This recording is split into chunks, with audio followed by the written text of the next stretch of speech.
ayat 180 sampai 182, diwajibkan atas kamu, apabila kematian menghampiri, berwasiat. Wasiat bukan sekadar harta dunia, tetapi warisan cahaya. Setiap insan yang akan kembali kepada Allah, hendaknya meninggalkan pesan makrifat, bahwa dunia hanyalah bayangan, dan hanya cinta yang abadi, yang menukar wasiat kebenaran dengan dusta berarti telah merampas warisan ruhani dari generasi setelahnya. Ayat 183 sampai 187.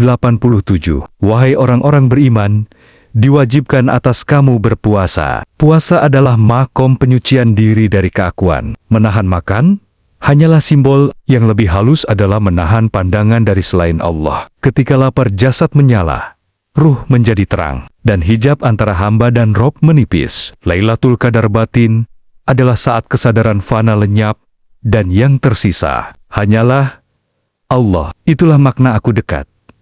Aku menjawab doa hambuku apabila ia berdoa kepadaku. Karena hakikat doa bukan memanggil Tuhan dari jauh, melainkan mendengarkan Dia yang sudah berbicara di dalam diri. Ayat 188 sampai 190. Janganlah kamu memakan harta sesamamu dengan cara batil. Setiap kezaliman adalah bentuk memakan cahaya orang lain. Dalam tasawuf, ini bermakna, jangan menutupi nur saudarimu dengan keangkuhanmu. Jangan mencuri hak cinta, hak pengetahuan, hak kebebasan ruhani yang Allah titipkan dalam setiap makhluk. Perang yang disebut dalam ayat berikutnya bukan perang fisik semata, tapi perang batin melawan tirani ego. Berperanglah melawan dirimu, dan jangan melampaui batas.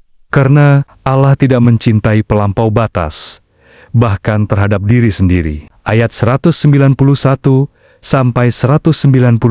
Bunuhlah mereka di mana saja kamu jumpai mereka. Ayat ini sering disalahpahami. Padahal, dalam marifat, ia berbicara tentang memerangi hawa nafsu. Musuh di sini adalah bisikan yang memisahkanmu dari kesadaran ilahi. Setiap kali engkau mengalahkan satu hawa, engkau menaklukkan satu negeri dalam kerajaan dirimu. Dan ketika ayat berkata, janganlah kamu menjatuhkan dirimu dalam kebinasaan, maksudnya, jangan mencelakai jiwamu dengan keputusasaan. Karena putus asa adalah bentuk kufur terhadap rahmat Allah. Belanjakanlah nafkah di jalan Allah.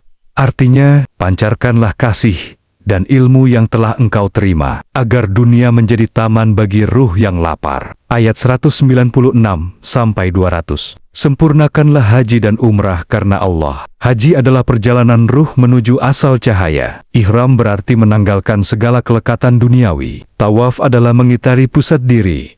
Kesadaran bahwa hanya Allah pusat hidupmu. Sa'i adalah pencarian cinta antara dua makom, sabar dan syukur. Wukuf di Arafah adalah berhenti di lembah pengetahuan, mengenali diri untuk mengenal Tuhan. Dan ketika ayat berkata, apabila kamu telah menyelesaikan ibadahmu, maka berzikirlah sebagaimana kamu mengingat ayahmu. Itu berarti, setelah sampai kepada Allah, jangan berhenti.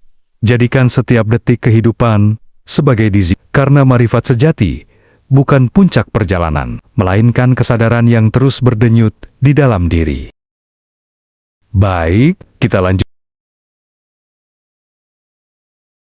perjalanan seri Ma'rifatullah Al-Baqarah. Memasuki ayat 201 sampai 240, fase kedewasaan ruhani. Jika ayat-ayat sebelumnya mengajarkan perjuangan menaklukkan ego, kini Allah menuntun jiwa menuju tawazun keseimbangan antara dunia dan akhirat, lahir dan batin, cinta dan penyerahan. Disinilah insan mulai hidup sebagai khalifah sejati, berbuat di bumi dengan kesadaran langit. Seri Ma'rifatullah Al-Baqarah, ayat 201 sampai 240, tentang kesadaran dunia akhirat, rahasia nikah, dan hikmah kehidupan. Ayat 201 sampai 203. Rabbana a'atina fid dunya hasanah wa fil akhirati hasanah. Inilah doa yang melambangkan keseimbangan makrifat. Orang yang mengenal Allah tak lagi menolak dunia dan tak pula menenggelam dalamnya. Ia melihat dunia sebagai cermin kasih Tuhan, ladang tempat nama-nama Allah bekerja, dan akhirat sebagai pulangnya nur, ke sumber asal. Hasanah dunia adalah hati yang terang oleh dizikir, bukan harta. Hasanah akhirat adalah pandangan yang tetap pada wajahnya, bukan surga bentuk. Doa ini adalah napas insan kamil yang hidup dalam dunia tanpa kehilangan langit di dalam dadanya. Ayat 204 sampai 207. Ada manusia yang manis, ucapannya tentang kehidupan dunia. Ayat ini mengingatkan tentang pura-pura spiritual, orang yang berkata tentang kebenaran, tapi hatinya tidak mengenal Allah. Dalam tasawuf, ini disebut alim bihurufin la binurin. Pandai dalam huruf, tetapi miskin cahaya. Mereka menyebut nama Allah, tetapi masih menyembah diri sendiri. Sebaliknya, ayat 207 menggambarkan insan sejati. Dan di antara manusia, ada yang mengorbankan dirinya untuk mencari ridha Allah. Inilah makom fana fi Allah.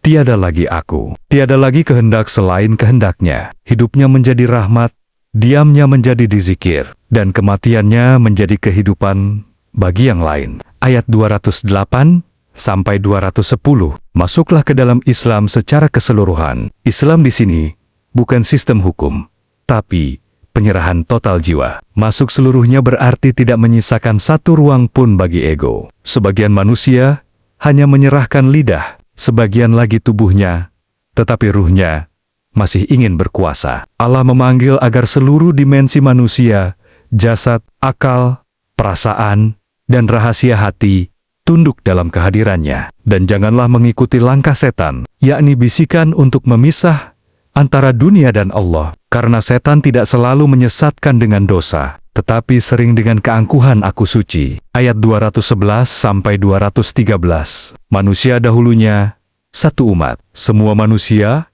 berasal dari satu cahaya kesadaran. Perpecahan muncul ketika hati mulai menamai dan membeda aku dan kamu, benar dan salah. Padahal kebenaran itu satu, hanya wajahnya yang banyak. Setiap nabi datang membawa warna dari pelangi tauhid, namun manusia sibuk mencintai warnanya, bukan cahaya yang memancarkannya. Maka hakikat makrifat adalah kembali ke titik asal, menyatukan warna-warna perbedaan ke dalam cahaya tanpa warna, Allah. Ayat 214 sampai 218. Apakah kamu mengira akan masuk surga, padahal belum datang kepadamu ujian? Ujian adalah tanda cinta. Allah menguji agar hajab-hajab hati rontok satu persatu, hingga yang tersisa hanyalah kebergantungan murni padanya. Nabi dan para wali pun bertanya, bilakah datang pertolongan Allah? Bukan karena ragu, tapi karena rindu. Pertolongan Allah datang ketika keakuan musnah. Saat itu, aku tak mampu lagi, berubah menjadi la haula wala quwata illa billah. Dan disitulah Nur Nasrullah turun, pertolongan dalam bentuk penyatuan hati dengan kehendak ilahi. Ayat 219 sampai 220. Mereka bertanya kepadamu tentang khamar dan judi. Khamar dan judi adalah simbol kesadaran yang mabuk dan kehilangan kendali. Khamar batin adalah ketika hawa nafsu memabukkan akal. Judi batin adalah ketika manusia mempertaruhkan ruhnya demi dunia. Dalam setiap orang,